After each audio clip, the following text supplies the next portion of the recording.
औज़ुबिल्लाहिमिनश्शैतानिर्रजीम बिस्मिल्लाहिर्रहमानिर्रहीम रब्बिश्रह ली सदरी वयस्सिर ली अमरी वहलुल उक़दतम मिन लिसानी यफ़क़हू क़ौली रब्बि ज़िदनी इल्मा। अस्सलाम वालेकुम और दोस्तों, उम्मीद है आप सब खैरियत से होंगे। लास्ट लेक्चर में हमने क्या पढ़ा था? लास्ट लेक्चर की पहले एक बात कर लेते हैं। लास्ट लेक्चर में हमने हायरार्की ऑफ कोर्ट्स को डिस्कस किया था। हमने क्रिमिनल स्ट्रक्चर, हमने कोर्ट स्ट्रक्चर को डिस्कस किया था, whether it's civil court structure और whether it's criminal court structure. आगे बढ़ते हैं, हमने बात की थी कि हम नेक्स्ट लेक्चर में कोर्ट्स के बारे में, जिन कोर्ट्स के बारे में हमने सुना था, magistrate court, crown court, county court, फलाना कोर्ट, ये कोर्ट, वो कोर्ट, इन सब, हाई कोर्ट, सुप्रीम कोर्ट, इन सब कोर्ट्स के बारे में हम अब डिटेल से पढ़ने जा रहे हैं। तो बिना कोई टाइम ज़ाया किए आइए कूदते हैं इस लेक्चर के अंदर। जी, तो क्या कह रहा है? कह रहा है magistrate courts are the lowest rank criminal courts. सबसे लोएस्ट रैंक क्रिमिनल कोर्ट से हम बात कर चुके हैं। They try summarily without a jury all minor offences. हमने क्या बात की थी कि वो समरी करते हैं, वो सारे क्या कहते हैं, फैक्ट्स एंड फिगर्स को स्ट्रेट करते हैं, छोटे छोटे कंसाइज वे में डिसीजन लेते हैं, सारे फैक्ट्स को एक समरी बनाते हैं और वो देखते हैं कि सही है कि नहीं, और डिसीजन लेते हैं without a jury of all minor offences. छोटे, इसने इसको मारा, उसने उसकी लॉलीपॉप चुरा ली, उसने उसको टंगड़ी दे दी, वो गिर गया, इस तरह के छोटे छोटे ऑफेंसेस को जल्दी जल्दी क्विकली सॉल्व करने के लिए, कंसाइज तरीके से सॉल्व करने के लिए ये समरीली बनाते हैं, जिससे वो सारे माइनर ऑफेंसेस को डील करते हैं। दे कंडक्ट कमिटल प्रोसीडिंग्स, हमने बात की थी, which are preliminary investigations of the prosecution case. क्या होती है? इन्वेस्टिगेशन होती है प्रायर इन्वेस्टिगेशन होती है of the prosecution case. When the offence is triable only on indictment by a crown court. जब एक ऑफेंस ट्रायबल हो क्राउन कोर्ट में, ओनली ऑन इंडिक्टमेंट मतलब उसकी सीरियसनेस इतनी हो। इंडिक्टेबल ऑफेंस इधर लिखा हुआ है, और more serious offences that can only be heard in crown court. Serious offences हैं जो कि कहाँ सुने जाते हैं? सिर्फ क्राउन कोर्ट में सुने जाते हैं। Summary of offences, summary offences में क्या कह रहा है? वो कह रहा है are minor crimes on triable summarily magistrate court. Some offences are triable either way, meaning the accused has a choice of court that is used. अच्छा जी, अब ये क्या कह रहा है? समरीली ऑफेंस हमने बात की थी, माइनर क्राइम्स होते हैं जिनकी एक समरी बना के उस पर क्विक डिसीजन दिया जाता है। ओनली ट्रायबल समरीली इन मजिस्ट्रेट। अच्छा, ये सिर्फ मजिस्ट्रेट कोर्ट्स में ट्रायबल होते हैं, सही है। इससे आगे इस तरह के इस तरीके से केसेस डील नहीं किया जाते। Some offences are triable either way, some offences, कुछ ऐसे ऑफेंसेस होते हैं दोनों जो समरीली के तौर पर भी ट्रायल किए जा सकते हैं, जो कि क्राउन कोर्ट में ले जाके भी ट्रायल में जा सकते हैं।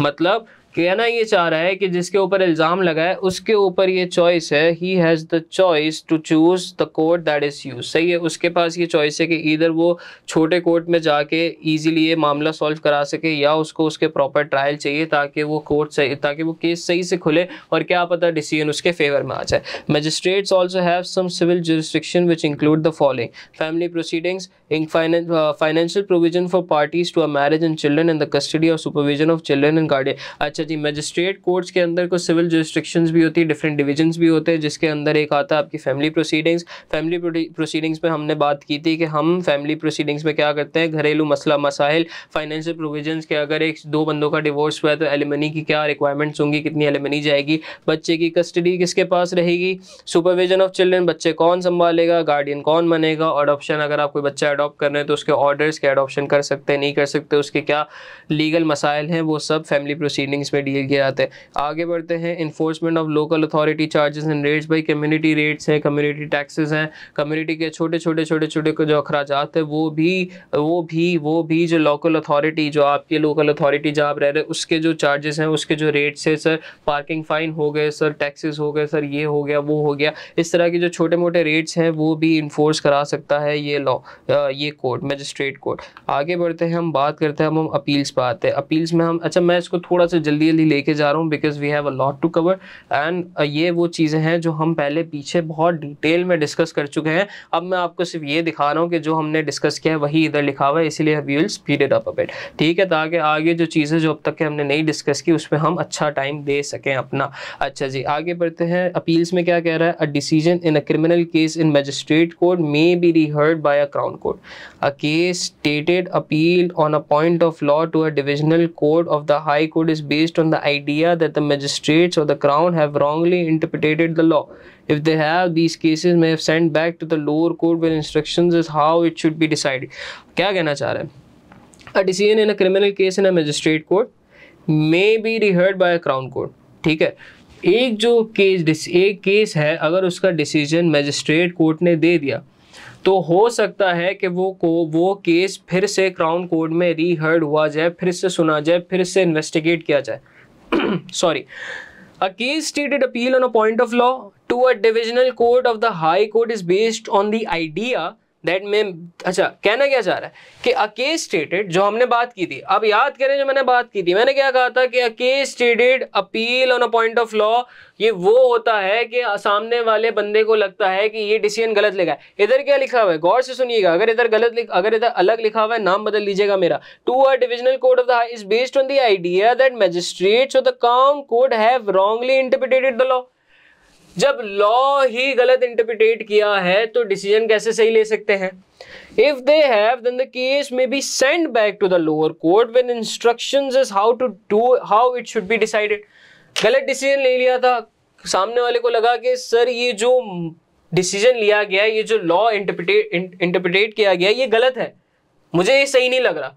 आपने री अपील किया, आपने केस स्टेटेड अपील आपने क्या कहते हैं बड़ी कोर्ट में डाल दी, वहां से क्या डिसीजन आया, वहां से अब वो क्या करेंगे, वो ये केस वापसी भेजेंगे लोअर कोर्ट में स्टडी करने के बाद, और उन्हें इंस्ट्रक्शंस देंगे कि आपको ये केस इस तरीके से डील करना है। ठीक है। On family matters, appeals are to the Crown Court with a further alternative appeal on a point of law to a divisional court of family division of the High Court.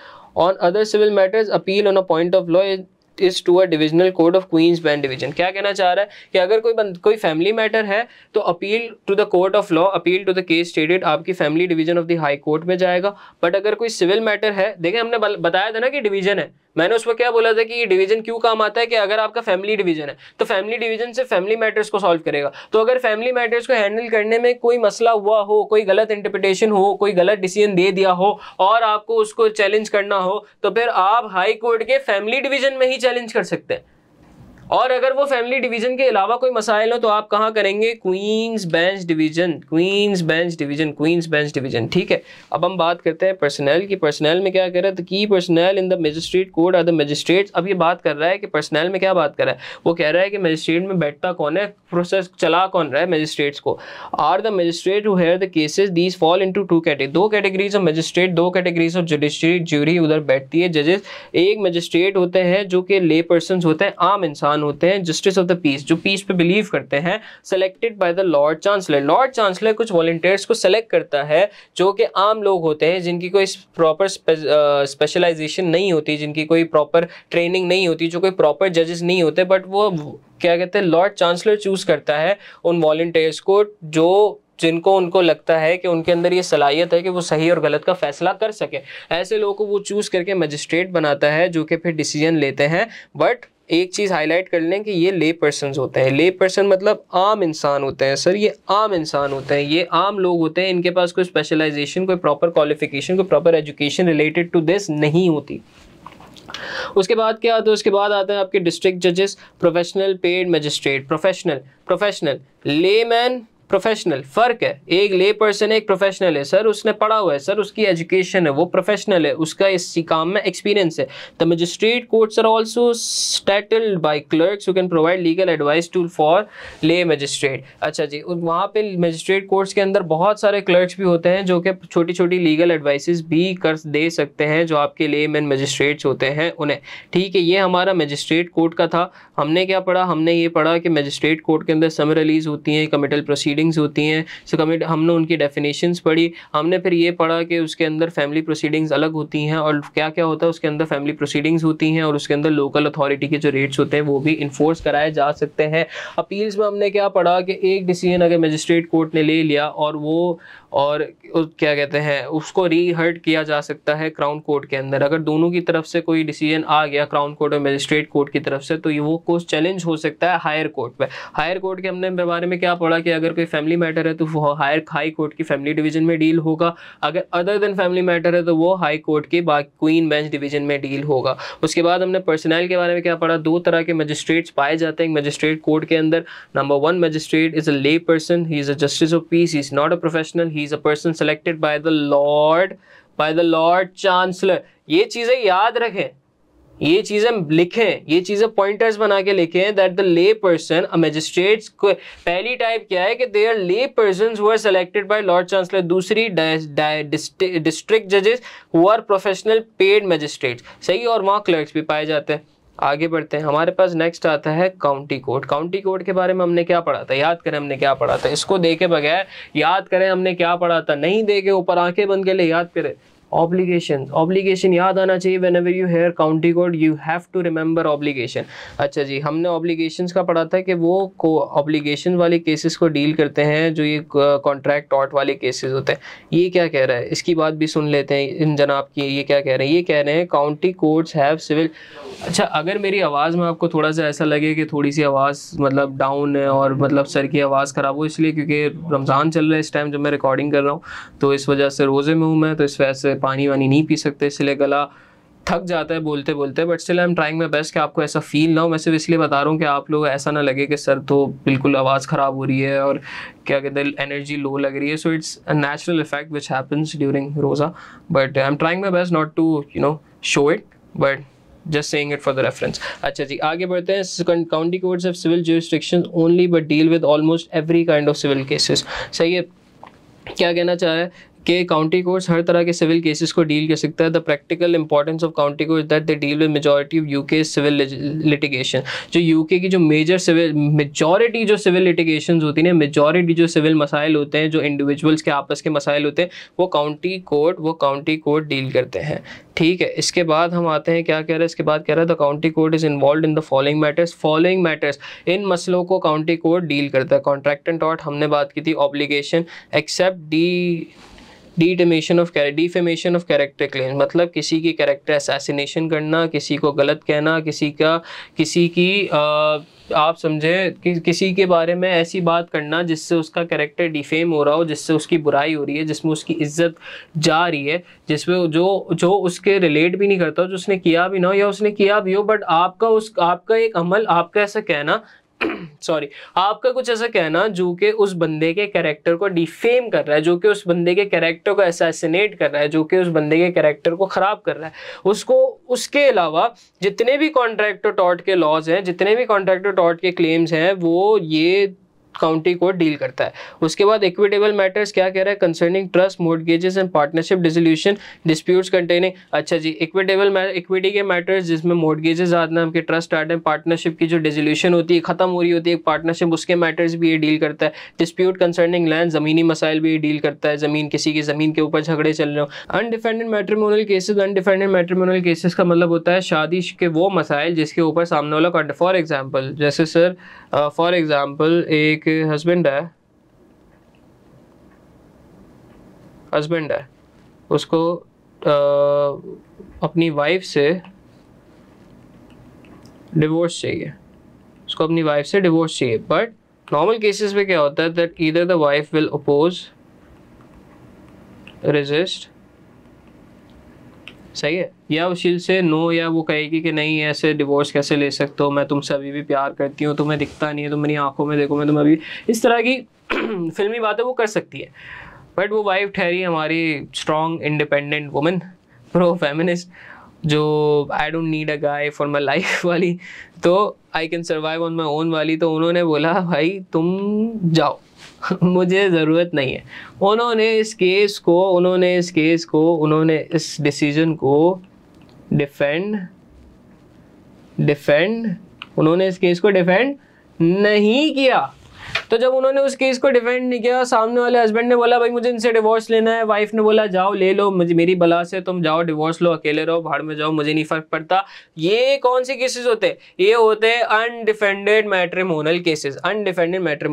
सही है। Probate के matters मैंने बताया था, वसीयत के मसाइल, miscellaneous matter, छोटे मोटे कोई भी रोज़मर्रा के मसाइल, conferred by various statutes, for example customer credit act, भाई क्रेडिट कार्ड वगैरह के मसाइल हो गए, छोटे मोटे मसाइल हो गए, which are concern with various statutes कौन से? वो लॉज जो गवर्नमेंट ने बनाए हैं, वो लॉज जो पार्लियामेंट ने बनाया। For example customer credit act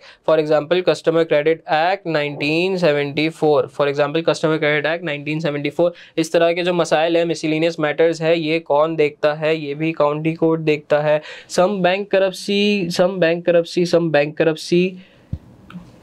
क्या कह रहा है? ये कह रहा है some bankruptcy company winding up and administrative cases. Sir bankruptcy के, कंपनी के वाइंडिंग अप के केसेस और इस तरह के एडमिटरी एक सेकेंड रुकिएगा, administrative cases, bankruptcy cases, company के वाइंडिंग अप के केसेस और इस तरह के मसाइल, ये भी काउंटी कोर्ट देखता है।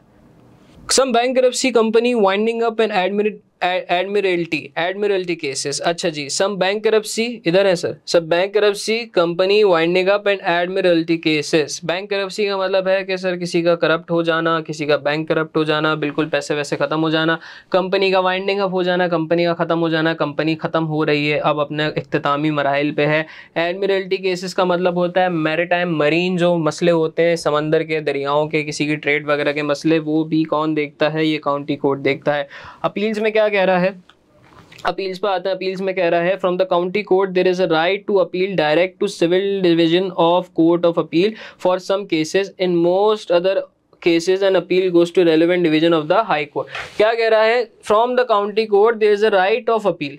राइट ऑफ अपील, ये हक है आपको कि आप direct civil division of court of appeal में, civil division of the court of appeal में आप अपील कर सकते हो। हमने पढ़ा था, आप काउंटी कोर्ट से डायरेक्ट कोर्ट ऑफ अपील में अपील कर सकते हो, हमने पढ़ा था पीछे। आप पीछे जाएंगे आपको सब मिलेगा। In most other cases an appeal goes to the relevant division of the high court, but most of the cases में अपील डायरेक्ट कहाँ जाती है? हाई कोर्ट जाती है, किसी भी जिस रेलेवेंट डिवीजन से वो बिलोंग करती है।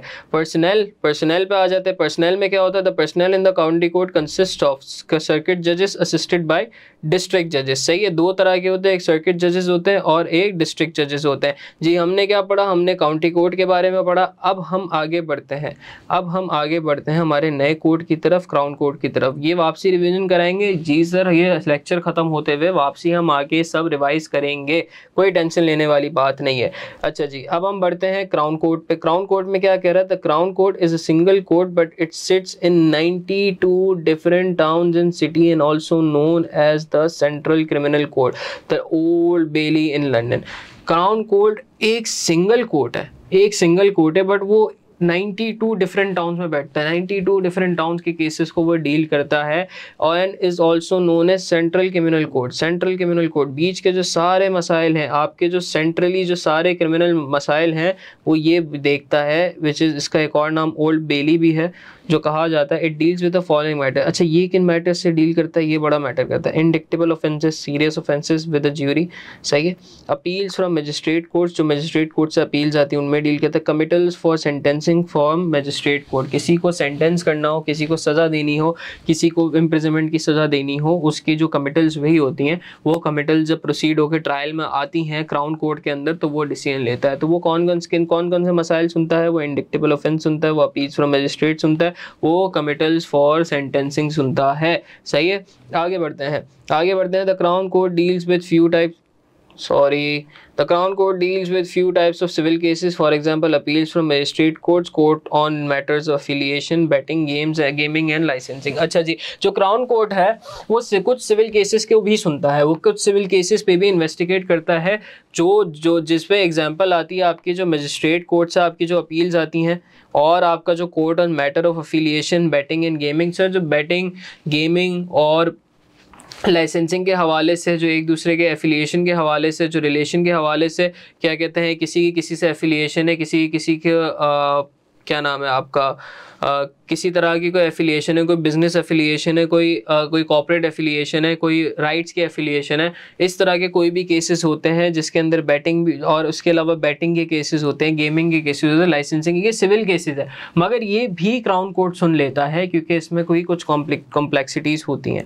अपील्स का क्या सीन है? अपील्स का यहाँ पे ये है कि from the crown court there is a right to appeal, there is a right of appeal, हक है आपको कि अपील करें on criminal matters to the criminal division of the court of appeal.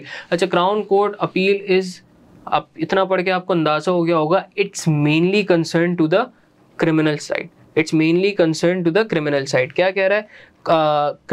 तभी इसकी जो अपील होती है वो डायरेक्ट आपकी जाती है, criminal division of the court of appeal, वो जाती है डायरेक्ट क्रिमिनल डिवीजन में। ठीक है।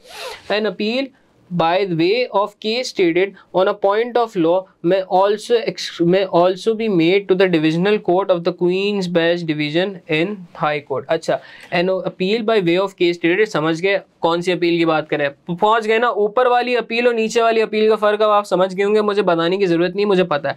On a point of law may also be made to the divisional court of the Queen's Bench Division. अच्छा, कोर्ट क्राउन कोर्ट के decision के against अगर कोई डिसीजन लिया जा रहा है which is by way of case stated, वो हम डिविजनल कोर्ट में भी कर सकते हैं अपील. वो इस तरह की इसकी ये वाली अपील जो हम अगेंस्ट में कर रहे हैं, जो हम डिसीजन को चैलेंज कर रहे हैं, ये अपील हम divisional court of Queen's bench Division में भी कर सकते हैं.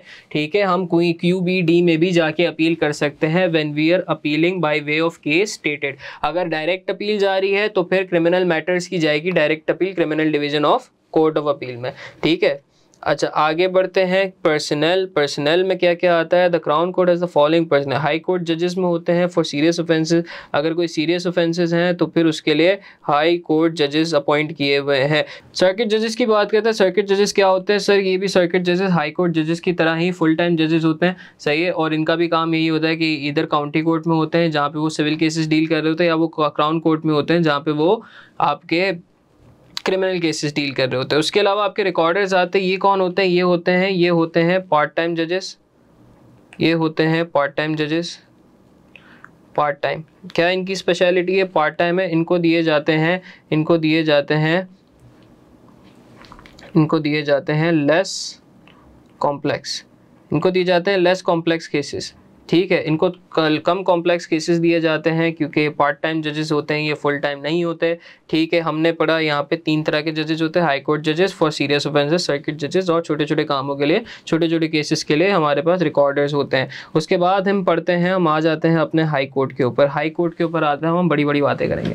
The high court is organise into 3 division. हम पहले पढ़ चुके हैं. Each of which hears particular types of case. ये भी हम सुन चुके हैं पहले. सुनी बातें आ रही हैं, शायद किसी ने बताई थी, मैंने ही बताई थी. ठीक है, अच्छी बात है, हम पहले इसको डील कर चुके हैं ताकि अब जब हम डिटेल में, अगर अभी उस वक्त आपको नहीं पता होता, अगर उस वक्त मैं आपको प्रॉपर्ली एक्सप्लेन नहीं करता, अगर उस वक्त मैं आपको इस चीज़ की डेप्थ ना देता, तो जब आप इतने बड़े बड़े पैराग्राफ देखते हैं आप पैनिक कर जाते हो, पैराग्राफ में पढ़ना बड़ा मुश्किल हो जाता. उधर सुकून से हमने एग्जाम्पल्स के साथ वो चीज़ समझी. अब हमारे लिए पैराग्राफ बच्चा है, ऐसा कि सर एक दफ़ा पढ़ा दूसरी दफ़ा याद हो गए. ठीक है जी, आज अच्छा जी, सबसे पहला आपके पास आता है the queen's bench Division, chancery division और फैमिली डिवीजन. तीनों के बारे में हम अभी पढ़ते हैं सुकून से. क्या कह रहा है? Rather confusingly each division of the high court has a divisional court. सही है, ताकि इससे भी ज्यादा कंफ्यूजन ना हो, इस डिवीजन की भी डिवीजन है. क्या कह रहा है? इस डिवीजन की भी डिवीजन है. The role of the divisional court is to hear appeals as we have already seen from the magistrate courts on a point of law और to divisional courts by family division और QBD as relevant. सही है, क्या कहना चाह रहा है? हमने देख लिया कि भाई ये सबके अपने अपने रोल है. अगर मजिस्ट्रेट लॉ भी है तो वो उसके डिविजनल कोर्ट से या तो फैमिली डिवीजन है या तो QBD. इससे आगे जो बातें जाती हैं वो या फैमिली डिवीजन में जाती हैं, QBD में जाती हैं, ताकि मजीद कन्फ्यूजन भी ना हो, मजीद बाइफरकेट हो जाए. इसी तरीके से जो काउंटी लॉ है to one of the 3 division as relevant. सही है, जो काउंटी कोर्ट है वो तीनों में से किसी एक डिवीजन में जाता है, या क्रिमिनल डिवीजन में जाता है, या डिविजनल कोर्ट्स में जाता है, या फैमिली डिवीजन में जाता है. क्राउन कोर्ट है, इसका भी यही है, on a point of law to the divisional court of the QBD. सही है, ये हमने बताइए, वो एग्जांपल्स दे रहा है कि हमने पहले भी देख चुके हैं किस तरीके से कोर्ट्स को बाइफरकेट किया हुआ है. अब हम बात करते हैं क्वींस बेंच डिवीजन की. अब हम बड़ी बड़ी बातें करने जा रहे हैं. अब हम बात करने जा रहे हैं क्वींस बेंच डिवीजन की. The queen's bench division deals mainly with common law matters such as action based on contract और tort, some appeals from the county court, appeals by way of case stated from magistrate court, some appeals from the crown court. क्या कहना चाह रहा है? Line से आते हैं, बराबर में लिखना शुरू कर देते हैं. नंबर वन क्या कहना चाह रहा है? थोड़ा सा साइड पे लिख दे. नंबर 1 क्या कहना चाह रहा है? Action based on contract and tort. अभी लिखेंगे, अभी याद करेंगे. कॉन्ट्रैक्ट और टॉर्ट, सबसे पहला टाइप कॉन्ट्रैक्ट और टॉर्ट. किन किन केसेस को डील करता है? सबसे पहला मैटर कॉन्ट्रैक्ट और tort. Number two appeals from, appeals भी लिखे ना, appeals from county court, number 3 appeals by way of case stated from magistrate court. सही है, ऐसा लिख देते हैं अपील्स और एक कोई एक्रोनियम बना देते हैं ना, by way of case stated. तो sir appeal CS case stated वाली जो अपील्स होंगी कहाँ से हम लेंगे? कहाँ से हम लेंगे? मजिस्ट्रेट कोर्ट से, मजिस्ट्रेट कोर्ट से, मजिस्ट्रेट कोर्ट से।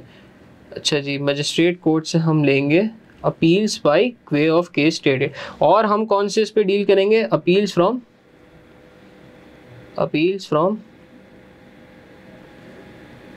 Crown, appeals from crown court. कौन सा कोर्ट? Crown court. हमने क्या बात की? हमने बात की हमारे पास कॉन्ट्रैक्ट और टॉर्ट लॉ आ गया, टॉर्ट के जो एक्शंस आ गए, जो मैटर्स हो गए वो डील करेंगे, काउंटी कोर्ट से जो अपील्स होंगी वो डील करेंगे, और appeals by way of case stated from magistrate court हम वो डील करेंगे, और अपील्स फ्रॉम क्राउन कोर्ट ये भी हम डील करेंगे। ठीक है, आगे बढ़ते हैं। आगे क्या कह रहा है? It also has a supervisory roll over, it also has a supervisory roll over inferior courts. मतलब जो उसके नीचे जो कोर्ट्स काम कर रही हैं, जो हायरार्की में उसके अंडर है, उसके ऊपर भी इसका सुपरवाइजरी रोल है कि वो उसके ऊपर नजर रखे कि वो किस तरीके से ऑपरेट कर रही है। It is the largest of the 3 division. तीनों डिवीजन में सबसे लार्जेस्ट कौन सी? क्वींस बेंच डिवीजन, हैविंग 73 जजेस, of which the principal judge is the Lord Chief Justice। 73 जजेस में जो टॉप का जज है, जो सबसे टॉप का जज है, जो नंबर 1 जज है, जो सबसे बेस्ट जज है, जो फैंटास्टिक जज है, वो है लॉर्ड चीफ जस्टिस। उसके बाद क्या कह रहा है? It includes a separate admiralty court to deal with shipping matters. हमने बात की थी रिवर सी के जो ट्रेड होता है उसके जो मसाइल होते हैं वो एडमिरल्टी मैटर्स कहलाते हैं। सही है, admiralty court to deal with shipping matters and a commercial court which specialises in commercial cases. सही है, कौन कौन से? उसके अंदर एक एडमिरल्टी कोर्ट भी है स्पेशलाइज फॉर शिपिंग केसेस, और कमर्शियल कोर्ट भी है which is specialised for commercial cases. ये देख रहे हैं किस तरीके से बाइफर्केशन हुई है, ताकि हर केस अपने स्पेसिफिक कोर्ट से डील हो, ताकि कोई हर केस एक ही कोर्ट में आके फंस ना जाए कि भाई हर कोर्ट स्पेशलाइज किया हुआ है कि जो केस जिस बंदे को यार मेरा ये मसला मैं कहाँ जाऊँ, वो कोर्ट है वो मेरे मसले के लिए स्पेशलाइज्ड है, मैं वहां जाऊंगा। ठीक है, the QPT sits in London and a small number of large cities in England and Wales. It may issue a right for habeas corpus, which is an order for release of a person wrongfully detained। अच्छा जी, ये क्या कर सकता है? एक और उसकी हमें पावर मिली, वो क्या कह रहा है कि वो एक ऐसा ऑर्डर पास कर सकता है to release a person wrongly detained. एक बंदा जेल की सलाखों में बंद है, उसको रिलीज करवा सकता है। कौन करवा सकता है? ये पावर किसके पास है? QBD के पास है। अच्छा जी, आगे बढ़ते हैं। आगे क्या कह रहा है? आगे वो कह रहा है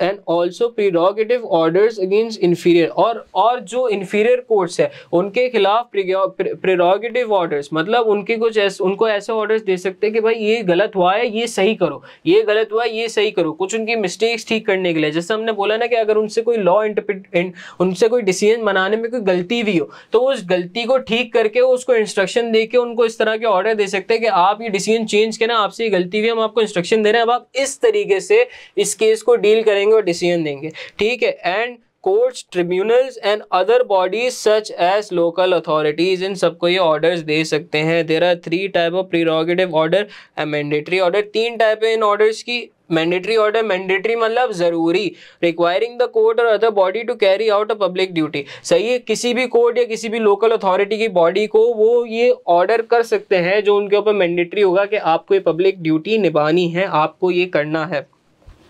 प्रोहिबिटरी ऑर्डर, नाम में लिखा है किसी काम से रोकना। मैंडेटरी ऑर्डर कोई काम करना नाम, और प्रोहिबिटरी ऑर्डर कोई काम से रुकना। प्रिवेंटिंग अ कोर्ट और tribunal from exceeding it's jurisdiction, किसी कोर्ट को प्रिवेंट करना कि तुम्हारी ये हुदूद है, तुम्हारी ये जुरिस्डिक्शन है, इससे बाहर मत निकलना, इस काम से रोकना, इस काम से प्रोहिबिट करना प्रोहिबिटरी ऑर्डर कहलाता है। क्वेश्चनिंग ऑर्डर, ये क्या है देखते हैं। ऑर्डरिंग अ कोर्ट और tribunal which has taken action to submit the record its proceeding to high court of for review. क्या कह रहा है? ऑर्डरिंग अ कोर्ट और tribunal which has taken action to submit the record of its proceedings for, मतलब कि कोई ऐसा court एक कोर्ट को ऑर्डर देना जिसने अपना एक कोर्ट को ऑर्डर देना कि आपको जिस रिव्यू के बारे में हाई कोर्ट ने कहा गया था आप उसका रिकॉर्ड सबमिट करा दो, आप उस डिसीजन का रिकॉर्ड सबमिट करा दो। Submit the record which is taken action to submit the record of its proceeding to high court for review. वो ऑर्डर दे रहा है छोटी कोर्ट के कि तुमने ये जो प्रोसीडिंग की थी इसका रिव्यू होने वाला है, इसका रिकॉर्ड जमा कराओ हाई कोर्ट पे। इसको कहते हैं हम क्वेश्चनिंग ऑर्डर। सर सबसे पहले ईजी ऑर्डर जो हमारा ईजी चीज़ जो है हमारे पास वो है मैंडेटरी ऑर्डर, जो कि हमारे लिए ज़रूरी है करना। प्रोहिबिटरी ऑर्डर ये क्या करता है, ये रोकता है, रोकने के लिए। और ये क्या है, ये रिव्यू के लिए है। सर ये रिव्यू के लिए है। ये आपको कह रहा है कि आप प्लीज़ आपका रिव्यू होने वाला है, आपका रिव्यू होने वाला है, आपका रिव्यू होने वाला है। अब आप जिस केस का रिव्यू होने वाला है उसके डॉक्यूमेंट्स प्लीज़ आप हाई कोर्ट में जमा करा दें, उसके रिकॉर्ड आप हाई कोर्ट में जमा करा दें। समझ आ गई क्वींस बेंच डिवीज़न। आगे बढ़ते हैं। आगे हमारे पास क्या आ रहा है, आगे हमारे पास क्या आ रहा है, एक सेकेंड रुकिएगा। आगे हमारे पास आ रहा है, अच्छा जी ये रहा चांसरी डिवीज़न। आगे हमारे पास आ रहा है चांसरी डिवीज़न। मैं आगे चला गया था कोर्ट ऑफ अपील पे, वो इसके बाद आएगा। अभी हम पढ़ते हैं चांसरी डिवीज़न। ठीक है जी। चांसरी डिवीज़न में क्या कह रहा है, the division headed by the Lord this division. Chancery division के बारे में कह रहा है this division headed by the Lord chancellor. नाम में लिखा है chancery division headed by the Lord chancellor, सही है। Deals with the traditional equity matters. अच्छा जी, इक्विटी मैटर्स को डील करता है, जिसमें क्या क्या आता है, ट्रस्ट एंड मोर्गेजेस वगैरह के बारे में आपको पता है, कोई चीज़ गिरवी वगैरह रखवाना। रेवेन्यू मैटर्स, रेवेन्यू के मसाइल। बैंक करप्सी के मसाइल। Through outside London this is a county court subject. अच्छा, आउटसाइड लंदन के बाहर ये चीज़ काउंटी कोर्ट का सब्जेक्ट होती है, बट यहाँ पे चांसरी कोर्ट का डिवीज़न है। ठीक है, यहाँ पे लंदन के अंदर ये चीज़ हाई कोर्ट में डील होती है चांसरी डिवीज़न में, बट लंदन के बाहर ये चीज़ काउंटी कोर्ट जिसके बारे में हमने पढ़ा था ये उसका डिवीज़न है, ये उसका मसला है, बट यहाँ पे ये चांसरी डिवीज़न डील करता है। उसके बाद डिस्प्यूटेड विल्स, वही वसीयत and administration of states of disease person, वही प्रोबेट वाला मसला कि जो मर गया उसकी प्रॉपर्टी का आप क्या करें। पार्टनरशिप एंड कंपनी मैटर्स वो भी डील करता है। ट्रांजिट जो देखिए ये वही है, सारे बिजनेस वगैरह के मसाइल को डील करता है। There is a separate companies court within the division which deals with the liquidation and other company proceeding and the patents court establish under the patents act. अच्छा, इसके अंदर भी दो डिवीजन है, इसके अंदर एक कंपनीज कोड भी पाया जाता है जो कि कंपनी के मसाइल, उसके लिक्विडेशन और उसकी प्रोसीडिंग्स वगैरह ये सब कवर करता है। और एक पेटेंट कोड भी मिलता है, एक पेटेंट कोड भी आपको मिलता है जो कि पेटेंट के रिलेटेड जितने भी मसाइल होते हैं उनको under the patents act of 1977 वो डील करता है।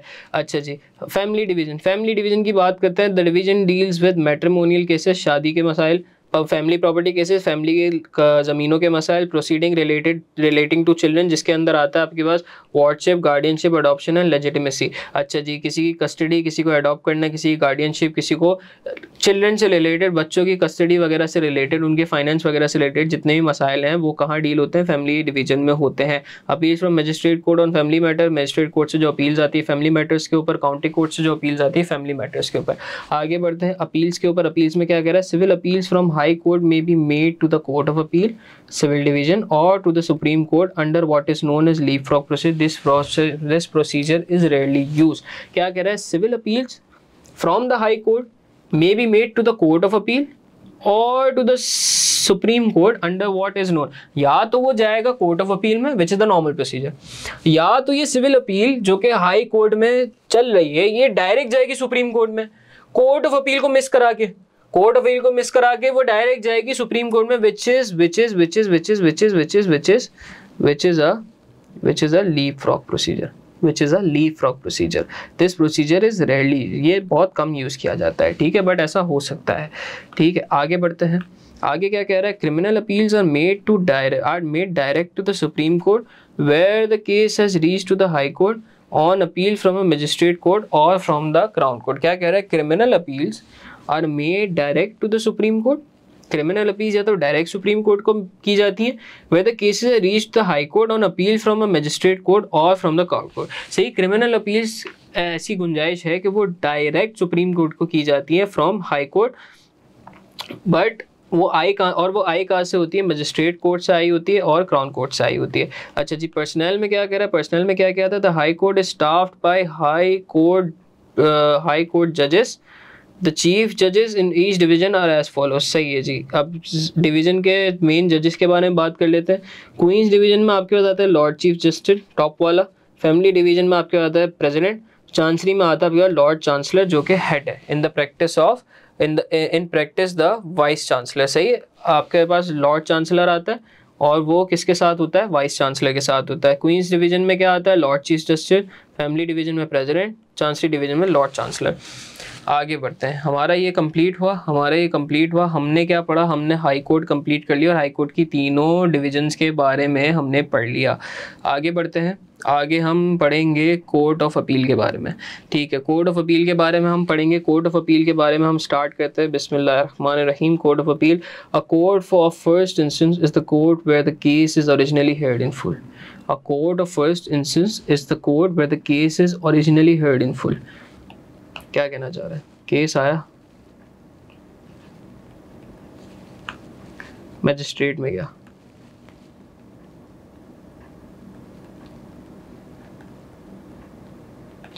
मैजिस्ट्रेट से गया क्राउन में, क्राउन से गया कोर्ट ऑफ अपील में। क्या फ़र्क है? फ़र्क ये है, कहना ये चाह रहा है कि यहाँ पे केस नहीं सुना गया, इधर चला गया। यहाँ पे केस नहीं सुना गया पूरी तरीके से, इधर चला गया। ये वो पहली जगह थी where case is heard in full.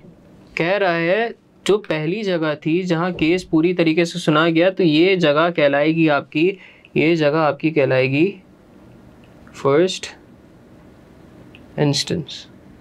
ये कहलाएगा फर्स्ट इंस्टेंस, जहाँ पहली दफ़ा केस सुना गया। यहाँ नहीं सुना गया, यहाँ नहीं सुना गया, यहाँ सुना गया।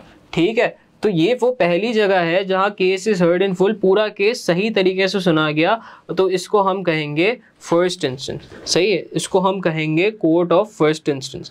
The appeal court is the court which to which an appeal is made against the ruling और द सेंटेंस। ठीक है, जहाँ आपके एक सेंटेंस या रूलिंग के अगेंस्ट केस अपील की जाती है। If the appeal court finds it in favour of the appellate, the original decision is reversed. ठीक है, अच्छा अपील कौन करेगा? कोर्ट ऑफ अपील में अपील वो करेगा जिसके खिलाफ डिसीजन दिया गया है, वो अपील करेगा कोर्ट ऑफ अपील में। तो अपील करने वाले को हम क्या कहेंगे? अपील करने वाले को कहेंगे एपिलेंट। अपील करने वाले को हम क्या कहेंगे? यार मुझे कुछ जगह दे दो, ये रही। अपील करने वाले को हम क्या कहेंगे? एपिलेंट कौन होता है? अपील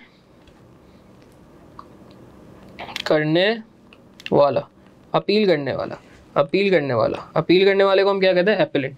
चाहिए ओरिजिनल डिसीजन इज रिवर्स। कोई ना कोई डिसीजन दिया गया होगा जिससे बुरा मान के, जिससे तंग आके उसने अपील की होगी, और उस अपील के बदले अगर उसकी अपील मानी गई, उसकी अपील दुरुस्त समझी गई, तो ये डिसीजन रिवर्स कर दिया जाएगा। That is the result is change but the law is not. Law change नहीं हुआ। देखिए, लॉ कभी गलत नहीं हो सकता।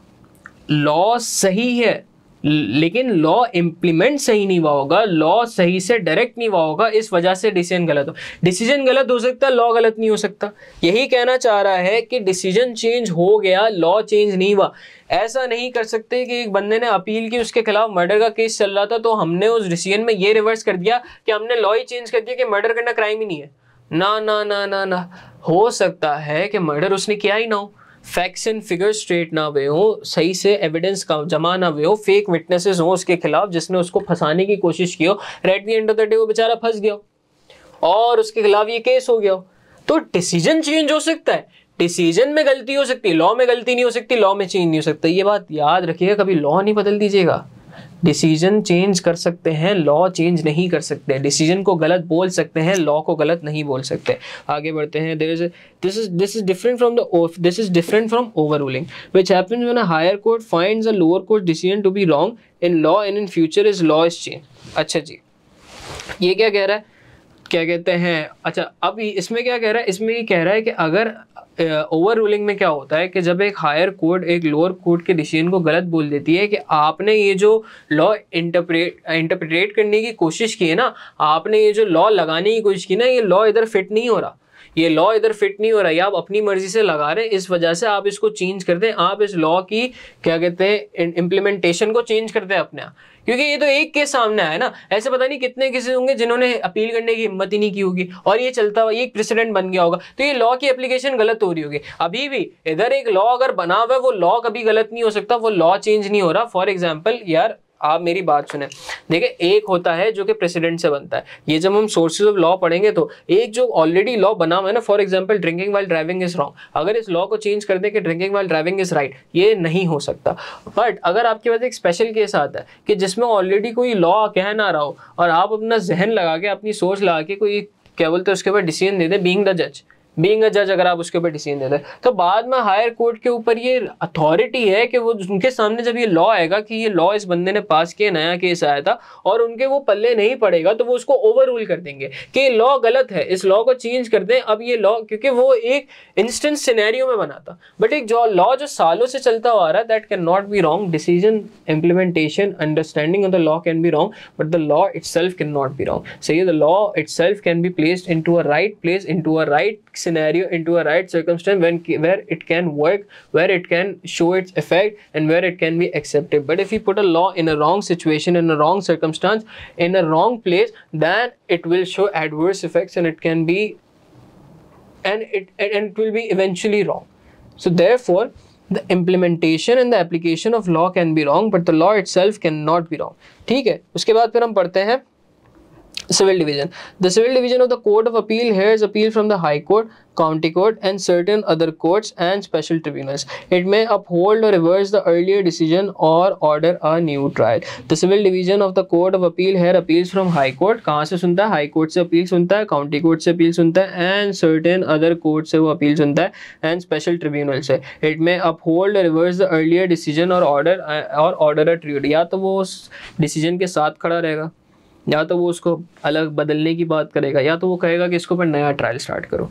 ठीक है, उसके बाद फिर हम आते हैं सिविल डिवीजन हमने पढ़ लिया, अब हम आते हैं क्रिमिनल डिवीजन पे। क्रिमिनल डिवीजन में क्या है? Criminal division of the court of appeal hears appeal from the crown court. Crown court से आते हैं केसेस क्रिमिनल डिवीजन में। It may also be asked to review criminal cases by government और consider points of law at the request of attorney general. ठीक है, क्या कह रहा है? Criminal division of court of appeal कहाँ से अपील सुनता है? क्राउन कोर्ट से। क्राउन कोर्ट से क्रिमिनल केसेस आते हैं क्रिमिनल डिवीजन में। सही है, अच्छा जी। It may also be asked to review criminal cases by government. सही है, क्रिमिनल केसेस जो गवर्नमेंट ने इशू किए होते हैं, जो गवर्नमेंट ने प्रोसिक्यूट कर रही होती है, जिसमें गवर्नमेंट ने अकाउंटेबल ठहराया होता है, वो केसेस भी इनको मिल सकते हैं रिव्यू करने के लिए। और consider points of law at the request of attorney general, या तो लॉ के कुछ पॉइंट्स भी कंसिडर करने के लिए जा सकते हैं कि ये जो हमने क्रिमिनल लॉ के जो पॉइंट्स बनाए हैं, क्या ये सही पॉइंट्स हमने बनाए हैं कि नहीं, इनको एक रिव्यू करते, ये भी क्रिमिनल डिवीजन कर सकता है। अच्छा जी, इसके बाद फिर हम बात करते हैं अपील्स की। Appeals lie to the supreme court. यहाँ से सारी अपील्स जाती हैं सुप्रीम कोर्ट। अब कोई अगर मगर तगड़ नहीं है, अब डायरेक्ट सुप्रीम कोर्ट पे बात जाएगी। पर्सनल क्या है? The court of appeal staff by lord justice of appeal. Lord justice of appeal होता है वहाँ पे। द चीफ जजेस in each division are as follows. अच्छा, डिवीजन के अंदर जो मेन जजेस है वो कौन है? Master of the rolls. Civil division में जो जज है उसका नाम क्या है? Master of the rolls. Criminal division में जो जज है उसका नाम है लॉर्ड चीफ जस्टिस। अच्छा, ये कौन है? मास्टर ऑफ रोल्स कौन है? लॉर्ड चीफ जस्टिस कौन है? ये भी जजेस हैं। सही है, ये हायर अथॉरिटी वाले जजेस हैं। ठीक है, ये बैठते हैं सिविल डिवीजन में, ये बैठते हैं क्रिमिनल डिवीजन में। ये सिविल मैटर्स को संभालते हैं, ये सिविल मैटर्स को संभालते हैं, ये सिविल मैटर्स को संभालते हैं, और ये वाले भाई साहब संभालते हैं क्रिमिनल मैटर्स को। वो क्या संभालते हैं? वो सिविल मैटर्स को संभालते हैं, ये क्रिमिनल मैटर्स को संभालते हैं। और ये दोनों higher level, higher authority, higher भरम वाले जजेस हैं। ठीक है जी, आगे बढ़ते हैं। हमारा क्या हो गया कवर? कोर्ट ऑफ अपील भी हो गया। आगे अब क्या है हमारे पास है the boss, the supreme court. ठीक है, सुप्रीम कोर्ट में हमारे पास क्या है? The supreme court was established the Supreme Court was established by the Constitutional Reform Act 2005 and opened for a business in October October 2009. 2005 में बना था, सही है, 2009 में ये काम करना शुरू हुआ था. It was open for business, मतलब it was open for work. When it replace the judicial function of the house of lords. House of lords के जगह सुप्रीम कोर्ट बना. उससे पहला हाउस ऑफ लॉर्ड्स हुआ करता था जो इसकी जगह एक्ट करता था. इट्स पर्सनल कंसिस्ट ऑफ 12 जजेस known as justice of supreme court. Justice of the supreme court 12 जजेस हैं इसके अंदर, सही है, जिनका नाम है जस्टिस ऑफ सुप्रीम कोर्ट. अच्छा जी, include a president and a deputy president, जिसके और एक प्रेसिडेंट भी है और एक डिप्टी प्रेसिडेंट भी है. अच्छा जी, the role of supreme court is to act as the final appeal court. Role क्या है सुप्रीम कोर्ट का कि final decision of supreme court को लेना है. In civil cases in the यूके hearing appeals on point of law that have public and और constitutional importance. अच्छा जी, उसके बाद फिर ये क्या करता है, ये अपील्स भी सुनता है विच हैव पब्लिक और कॉन्स्टिट्यूशनल इंपॉर्टेंस, जो पब्लिकली और कॉन्स्टिट्यूशनली इंपॉर्टेंस रखता हो, जो कि इंपॉर्टेंट अपील्स हो. It is also the highest court of appeal in the criminal cases for England, Wales and Northern Ireland. अच्छा, ये हाइस्ट वे ऑफ, क्योंकि इसके बाद कोई कोर्ट है ही नहीं, ये टॉप है, ये टॉप ऑफ हायर के, तो आखिरी अपील यही होगी. फाइनल अपील, फाइनल आसरा यही है कि अगर इसने डिसीजन दे दिया मेरे हक में तो दे दिया, वरना तो मैं गया. The highest criminal appeal court for Scotland is Scotland. अच्छा, ये किसके लिए है, ये इंग्लैंड कवर करता है, ये वेल्स कवर करता है और ये नॉर्दर्न आयरलैंड के लिए भी हाईएस्ट कोर्ट ऑफ अपील है. बट अगर हम स्कॉटलैंड की बात करें तो स्कॉटलैंड के लिए हाईएस्ट कोर्ट ऑफ अपील है Scottish high court of judiciary. ये स्कॉटलैंड के लिए हाईएस्ट कोर्ट ऑफ अपील है. The supreme court may in some instances be call interpret EU law, European Union law and European convention on human rights as they relate to UK law. अच्छा जी, कहाँ supreme court को कुछ instances पे ये भी कहा जाता है interpret EU law, Europe law and European convention on human rights, सही है, और चूँकि ये सिमिलर होते हैं UK लॉ से, ठीक है, तो ये इसके कुछ दूसरे नाम भी बता दिए. आगे बढ़ते हैं. Cases are typically heard by panels of 5, 7 और 9 जजेस. एक पैनल के अंदर 5, 7 या 9 जजेस होंगे जो एक केस को सुनेंगे. Who give their verdicts collectively. Verdict का मतलब जल्दी बताएं. वर्डिक्ट का मतलब क्या होता है? वर्डिक्ट का मतलब होता है ओपिनियन, अपना ओपिनियन कि मेरे हिसाब से ये है, या डिसीजन, या मेरे हिसाब से ये डिसीजन होगा, मेरे हिसाब से ये सही है, ये गलत है. ये उस बंदे ने अपना वर्डिक्ट दे दिया कि उसको ये लग रहा है कि इसमें ये होना चाहिए, ठीक है, ये वर्डिक्ट उसने दे दिया. आगे बढ़ते हैं. Collectively rather than as individual. लेकिन ये जो वर्डिक्ट आएगा, ये जो वर्डिक्ट आएगा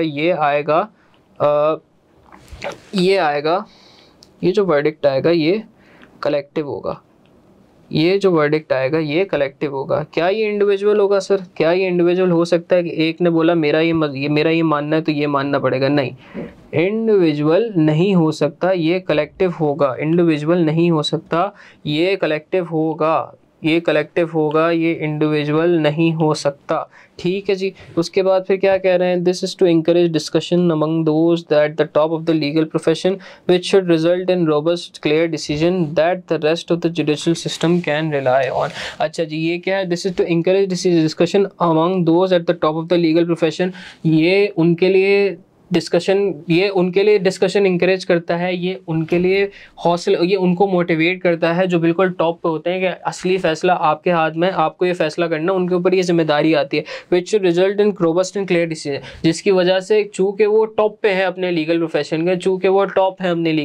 के, तो वहाँ से जो डिसीजन आएगा वो रोबस्ट आएगा, वो क्लियर आएगा, उसके अंदर किसी तरह कोई डाउट नहीं होगा, वो 100% रिफाइंड डिसीजन आएगा. क्या आएगा? 100% रिफाइंड डिसीजन आएगा. The rest of the judicial system can rely, और बाकी का जो पूरा सिस्टम होगा, जुडिशियल सिस्टम होगा, वो उस डिसीजन के ऊपर रिलाई कर सकता है कि ये इंतहाई कॉम्पिटेंट सोर्स से ये डिसीजन आया, सही है, ये अरे गहरे नत्थु गहरे बंदे ने डिसीजन नहीं दिया, ये सुप्रीम कोर्ट का डिसीजन है. तो यहाँ से जो डिसीजन आ रहा है उसके ऊपर बंदा रिलाई कर सकता है, उसके ऊपर बंदा अपनी अंडरस्टैंडिंग बिल्ड कर सकता है कि हाँ ये कह रहा है तो सच ही कह रहा होगा, सुप्रीम कोर्ट का डिसीजन है तो सही ही होगा. तो इस वजह से सुप्रीम कोर्ट का सिस्टम वजूद में आया. अच्छा जी, आगे बढ़ते हैं. अब मैं चाह रहा हूँ कि हमारे पास 5 मिनट हैं तो हम ज़रा बात कर लेते हैं हम ज़रा बात कर लेते हैं ये जो हमारी दो तीन छोटी छोटी चीज़ें रह गई हैं इसके बारे में बात कर लेते हैं। The European court of human rights, अच्छा जी, the European court of human rights is the supreme court of those European states which have signed up to the European convention of human rights. अच्छा, European court of human rights उन countries के लिए supreme court है, उन countries के लिए supreme court है जिन्होंने साइन किया है to be a part of the European convention of the, ये एक सोसाइटी है European convention of human rights, जिन्होंने इनका पार्ट होने का साइन किया है उनके लिए सुप्रीम कोर्ट क्या है, उनके लिए सुप्रीम कोर्ट क्या है, उनके लिए सुप्रीम कोर्ट यूरोपियन स्टेट्स, उनके लिए सुप्रीम कोर्ट ये है ECHR, European Court of Human Rights. Any individual who alleges that their human rights have been violated can bring up action against those responsible. ठीक है, जिसको ऐसा लग रहा है उसकी ह्यूमन राइट्स की वायलेशन भी है वो यहाँ आ जाए और उनको ले आए और उनके अगेंस्ट केस करते जिसको जो उन्हें लगता है कि वो रिस्पॉन्सिबल है।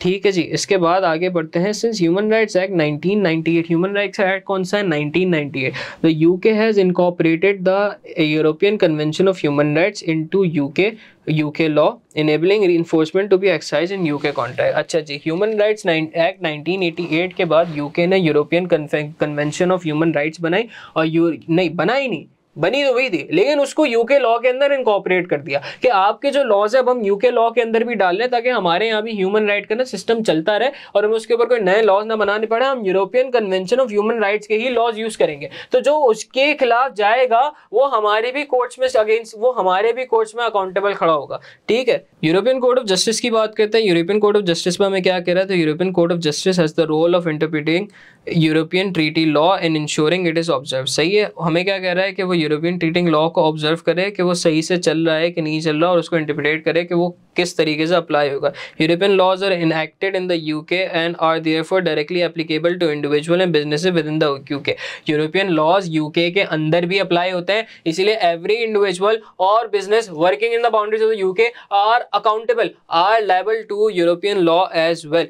Cases are usually between nation states or European institutions. However, individuals can appeal in the European Court of Justice if they are affected personally. Sir कैसे cases होते हैं? Cases तकरीबन nations के बीच में होते हैं, European institutions के बीच में होते हैं। Nations बड़े बड़े मुल्कों के बीच में और European institution के बीच में होते हैं। But individually भी अगर आपको लगता है कि आप personally इससे affect हुए हो, आप personally affect हुए हो, तो आप जाके European Court of Justice में बात कर सकते हो, अपना केस रख सकते हो। In the Factor Tame case, the ECJ ruled that the domestic courts of each European Union state must ignore any national law that are contrary to European Union law. As consequence, the Supreme Court became effectively bound to the decision of ECJ in the।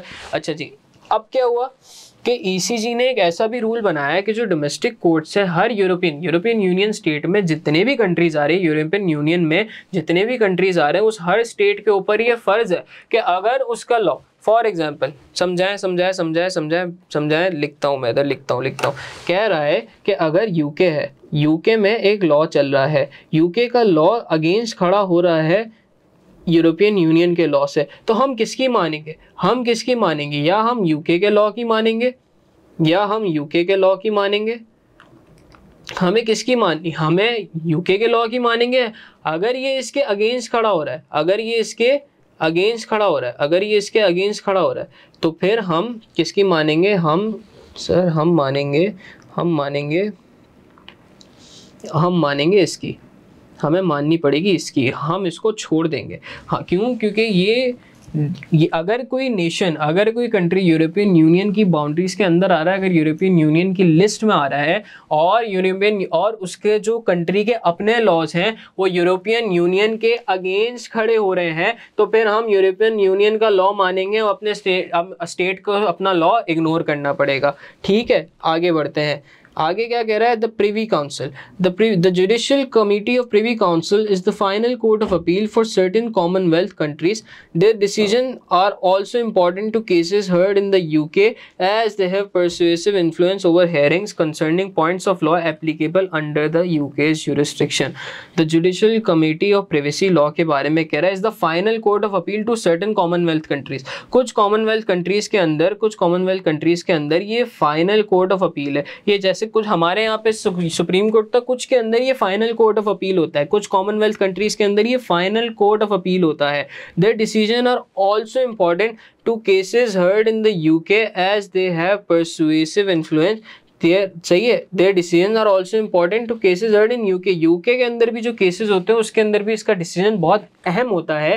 क्यों? क्योंकि उसका एक influence है, उसका एक जोर है, उसका एक इन्फ्लुएंस, परसुएसिव सर, परसुएट करना, जोर देना, जोर देना, जोर देना, pressure pressure pressure pressure pressure, उसका एक प्रेशर इन्फ्लुएंस है, वो एक अपने इन्फ्लुएंस है, उसका एक रोब है, रोब है, उसका एक रोब है, उसका एक रोब है, इन्फ्लुएंस है हमारी हेयरिंग्स के ऊपर, हमारे ट्रायल्स के ऊपर। हेयरिंग्स मतलब ट्रायल्स, हमारे ट्रायल्स के ऊपर उसका एक रोब है, जिसकी वजह से हमें उसके डिसीजंस को इंपॉर्टेंस देनी पड़ती है। Over hearings concerning point of law applicable under the UK's jurisdiction. तो इस वजह से हमने कुछ ऐसे कोर्ट्स के बारे में पढ़ा जो कि सुप्रीम कोर्ट के साथ खड़ी होती हैं, जिनको कुछ केसेस पे हमें प्रायोरिटाइज करना पड़ता है। जैसे हमने ऊपर हायरार्की ऑफ उसमें पढ़ा था, हमने ऊपर कोर्ट के स्ट्रक्चर में पढ़ा था। ये देखिए कि हमें वक्त आने पर हमने नीचे इधर पढ़ा था, कहाँ गया ये रहा। In appropriate cases, it is possible to refer to a case to either the European Court of Human Rights or the European Court of Justice. सही है। तो कुछ केसेस में हमें इन्हें भी कंसिडर करना पड़ता है, हमें इन्हें भी कंसिडर करना पड़ेगा, हमें इन्हें भी कंसिडर करना पड़ेगा। कुछ केसेस के अंदर हमें इन्हें भी कंसिडर करना पड़ेगा। वो कौन से केसेस होंगे वो हमने पढ़ा अभी नीचे पूरा, कि किन किन केसेस में हमें इन्हें कंसिडर करना पड़ेगा और क्यों करना पड़ेगा, और किन किन केसेस में हम बाउंड हैं इनकी बात सुनने के लिए, और किन किन केसेस में हम बाउंड नहीं हैं। ठीक है जी, उम्मीद है मैं आपको ये समझा पाया हूँगा। आज हमने क्या पढ़ा? आज हमने पूरा कोर्ट का स्ट्रक्चर जो हमने पढ़ा था, हमने उसमें डिफरेंट टाइप्स ऑफ कोर्ट्स के बारे में पढ़ा। Magistrate court, crown court, county court और हाई कोर्ट की divisions, queen's bench division, family division, chancery division. उसके बाद फिर हमने आज सुप्रीम कोर्ट के बारे में पढ़ा, हमने the European human right court के बारे में पढ़ा, द यूरोपियन जस्टिस कोर्ट के बारे में पढ़ा, और हमने द प्रिवी काउंसिल के बारे में पढ़ा। उम्मीद है मैं आपको ये सारी बातें समझा पाया हूँगा। अगर कहीं जाके आपको ऐसा लगे कि आपको कुछ बात समझ ना आए तो कोई घबराने की बात नहीं है। जब हम किट सॉल्व करेंगे तब हम वो बातें सुकून से समझेंगे, तब हम उन चीज़ों को रिवाइज करेंगे। और उसके अलावा अगर तब भी आपको कोई कन्फ्यूजन हो, आपको पता है आप मुझसे कभी भी क्वेरीज पूछ सकते हैं। इससे बेहतर तरीके से पर्सनल अटेंशन के साथ इंशाल्लाह आपको समझाया जाएगा। व्हाट्सएप पे जुड़े रहिएगा, कोई भी क्वेरीज हो पूछते रहिएगा। अपना ख्याल रखें। इंशाल्लाह नेक्स्ट लेक्चर में we gonna start sources of law, and with that I end my lecture. See you in the next lecture. अल्लाह हाफिज़।